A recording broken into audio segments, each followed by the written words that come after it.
اچھا بات کرنا چاہ رہا ہے علی صاحب سے یا اسماعیل صاحب سے، تو میں لنک دے رہا ہوں، اس لنک پہ کلک کرے اور یہاں پہ اپنا نام لکھنے کے بعد انٹر براڈ کاسٹ کرے گا تو وہاں شامل ہو جائے گا۔ جی اسماعیل صاحب اتنی دیر آپ کوئی ہمیں اچھی سی حدیث سنا دیں، کوئی ایک اچھی جس کے اوپر یہ بچے عمل کریں اور ان کا رمضان اچھا گزر جائے۔ ماشاءاللہ، اس حوالے سے یہ ایک شارٹ سی حدیث ہے جو ہم بہت زیادہ اس چیز کو سنتے رہتے ہیں، اور اسی حدیث کو میں یہاں پہ بچوں کے سامنے رکھوں گا۔ بخاری شریف کی سب سے پہلی حدیث ہے، اور یہ واحد حدیث ہے جو حضرت عمر فاروق رضی اللہ تعالی عنہ کی طرف سے مروی ہے۔ ماشاءاللہ، حضرت عمر فاروق رضی اللہ تعالی عنہ بیان کرتے ہیں، نبی کریم صلی اللہ علیہ وسلم نے فرمایا انما الاعمال بالنیات، اعمال کا دارومدار نیتوں پر ہے۔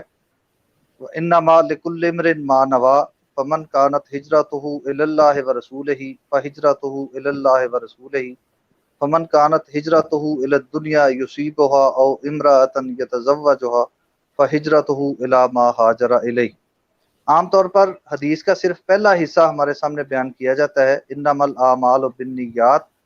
باقی کی جو حدیث جو تفصیلاً میں نے پڑھی ہے وہ انہی الفاظ کی ہی تشریح ہے۔ اللہ کے نبی صلی اللہ علیہ وسلم نے ان الفاظ کو ایکسپلین کر کے بتایا ہے کہ اس کا مطلب کیا ہے۔ اس میں یہی سمجھایا گیا ہے کہ کوئی بھی شخص جب کوئی کام کرتا ہے، وہ نیکی کا کام ہو، بھلائی کا کام ہو، عبادت ہو یا حسن معاشرت کا کام ہو، تو اللہ تعالیٰ اس کی نیت کو دیکھتے ہیں کہ وہ یہ کام کس نیت سے کر رہا ہے۔ اور یعنی کہ نیت دنیا کا کے معاملات دارومدار میں بھی، دنیا کے معاملات میں بھی، دین کے معاملات میں بھی، عبادت میں بھی۔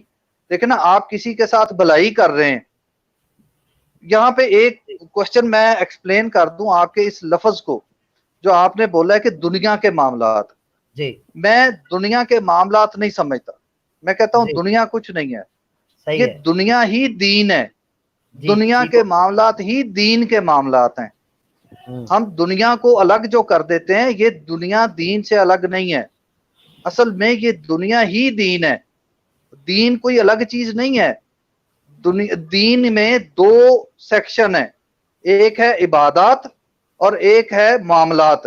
جی جی جی یہ جو جی معاملات ہیں اس کو ہم دنیا کہتے ہیں، اور جو عبادات ہیں اس کو ہم دین سمجھ رہے ہیں۔ ایسا نہیں ہے، جی ایسے عبادات دین کا ایک حصہ ہے، جی بلکہ صحیح عبادات دین کا 30% ہے، باقی 70% تو دین کا جو ہے وہ معاملات ہیں۔ اس میں زکوٰۃ، ایک دوسرے سے لین دین، ایک دوسرے سے ملنا جلنا، بات چیت کا انداز، یہ سب دین کا حصہ ہے۔ اور اس سارے معاملات میں ہم اگر کسی کے ساتھ کوئی اچھا معاملہ کر رہے ہیں تو اس میں بھی اللہ تعالیٰ دیکھتے ہیں کہ اس کی نیت کیا ہے۔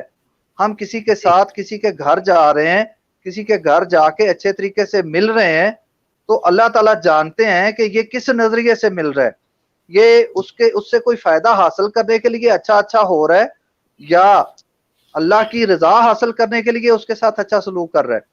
تو میں سمجھتا ہوں ہم روزہ رکھتے ہیں، لوگوں کے ساتھ رمضان میں اچھے معاملات کرتے ہیں، تو یہ بہت اہم بات ہے کہ یہاں پہ ہم اپنی نیت کو صاف رکھیں، کیونکہ اللہ تعالیٰ نیتوں کو جانتا ہے۔ ٹھیک ہے، تھینک یو ویری مچ جی، بہت شکریہ آپ کا، آپ نے ہمیں جو ہے مذہبی لحاظ سے بھی کچھ گائیڈ کیا ان شاء اللہ تعالیٰ۔ اسماعیل صاحب جزاک بہت اللہ۔ شکریہ آپ کا ٹائم دینے کا، ان شاء اللہ تعالیٰ وقتاً فوقتاً آپ سے بات ہوتی رہے گی۔ اور یہ آسم موسٹ حیات کا ویلکم۔ تھینک یو کا میسج ہے، ذرا دیکھ لیں اس سے۔ شکریہ آسم حیات، آپ نے تھینک یو کہہ دیا، بہت شکریہ۔ شکیب آپ بہت لیٹ آئے ہیں، وعلیکم السلام، کیسے ہیں آپ؟ ٹھیک ہیں؟ اچھا جی مجھے اجازت دیجیے۔ جی، اللہ تھینک یو ویری حافظ۔ مچ، بہت شکریہ، فاری کا وقت ہے، ہم سب نے